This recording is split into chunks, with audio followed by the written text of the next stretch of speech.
Jumpa lagi dengan aku, Lise, dalam konten Apartemen Life di Jakarta.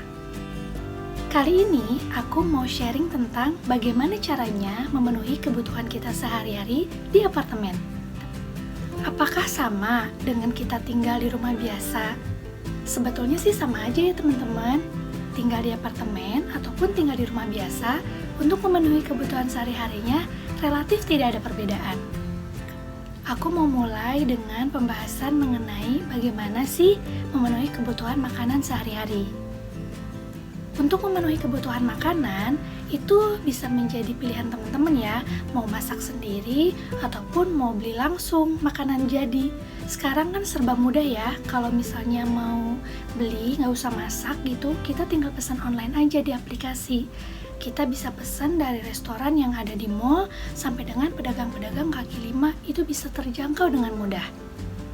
Apalagi kalau tempat tinggal kalian, khususnya apartemen kami, itu tinggalnya relatif strategis sehingga bisa menjangkau resto-resto yang bervariasi.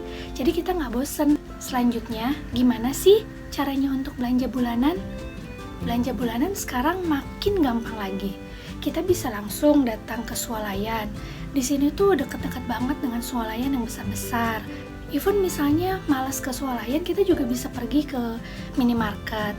Untuk minimarket sendiri sebetulnya ada di gedung apartemen ini, jadi tinggal turun saja.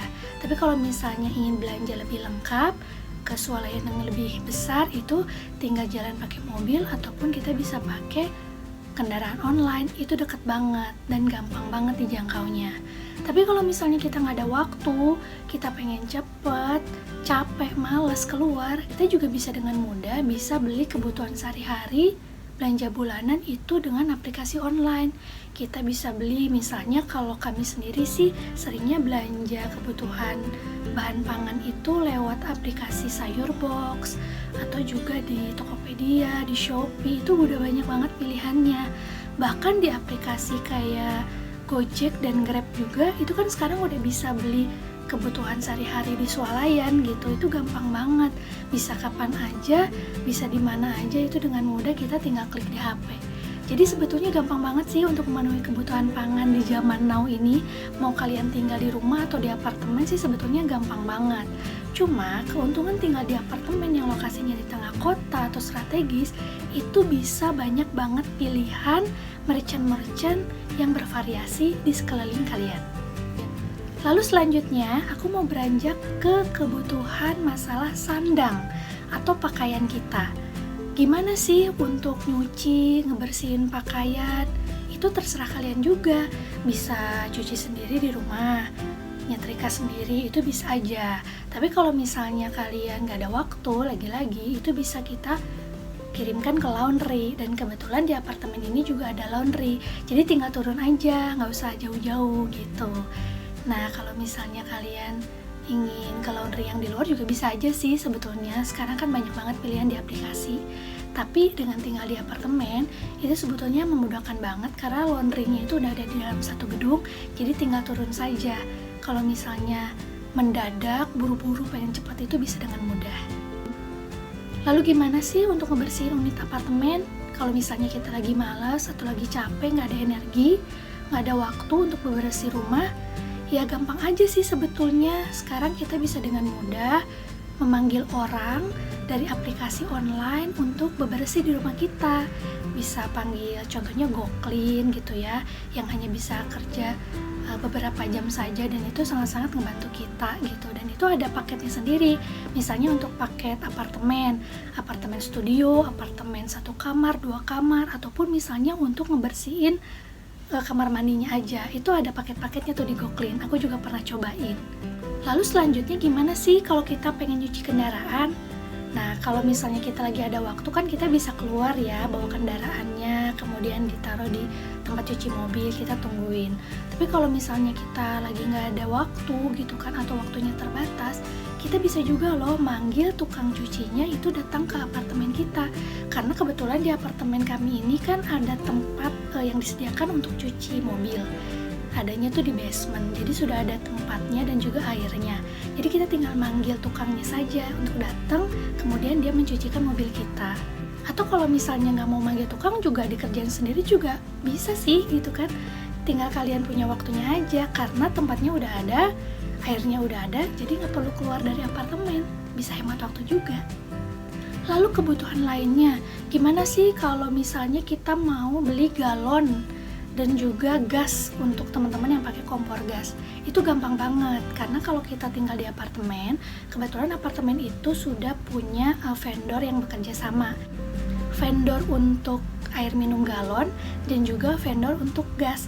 Jadi kalau misalnya teman-teman mau pesan, itu tinggal dikontak aja lewat WhatsApp, nanti akan dianterin sendiri.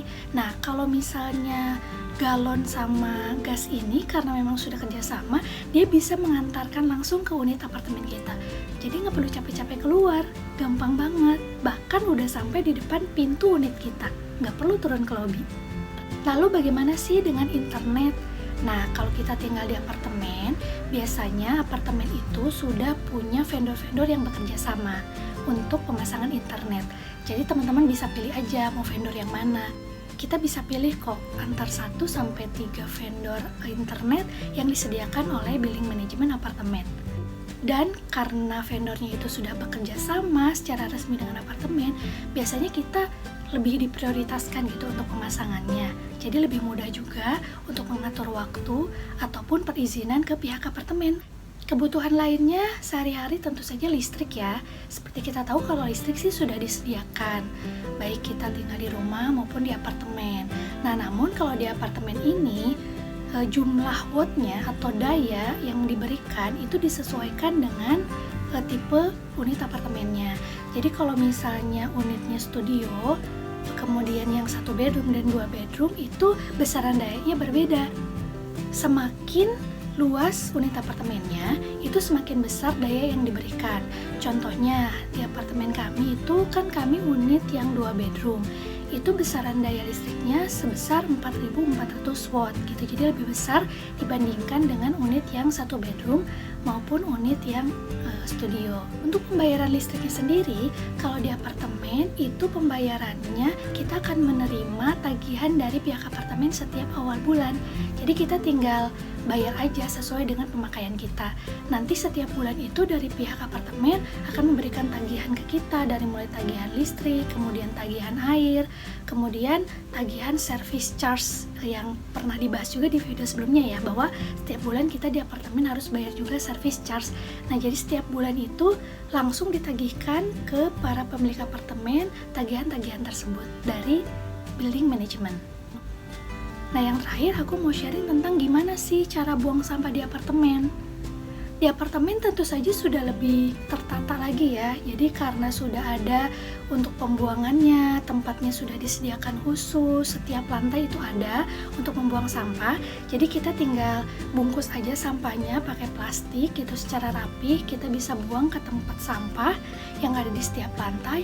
Nanti sampah-sampah yang udah terkumpul itu akan diambil oleh petugasnya.